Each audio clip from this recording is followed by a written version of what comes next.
ভাই বাঙালি যতই ফ্যান্সি চা কফি খেয়ে নিক না কারণ দুধ চায়ের জন্য ভাই বাঙালির আলাদা ইমোশন মিটার কাজ করে। দুধ চা দেখলেই বাঙালি হার্ট খুলে ছুঁড়ে মারবে। আগে তো ভাই সূর্য মামা উঠলে আর সূর্য মামা অস্ত গেলে মনটা দুধ চা করতে, এখন তো সারাদিন মনটা দুধ চা।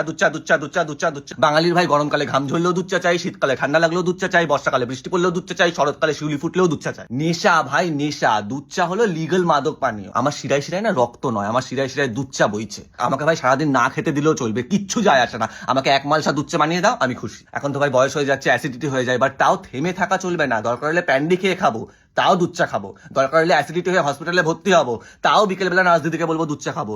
দরকার হলে মরে যাবো, স্বর্গে গিয়ে যমরাজকে বলবো দুধ চা চাই। আরে অর্ধেক বাঙালি তো এমনি পটে যাবে যদি তুমি বলে দাও যে আমি ভালো দুধ চা বানাতে পারি, আদা দিয়ে এলাচ দিয়ে হেভি দুধ চা বানাতে পারি। ওখানেই পোটে ফ্ল্যাট পুরো মাটিতে গড়াগড়ি দেবে। আর এই যে যারা অ্যাসিডিটির ভয়ে র চা খায় না, র চা মানুষে খায়।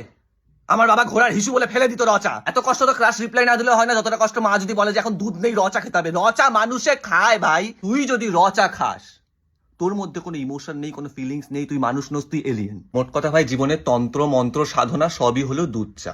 দুধ চা যে দুধ চা বানিয়েছিল তাকেও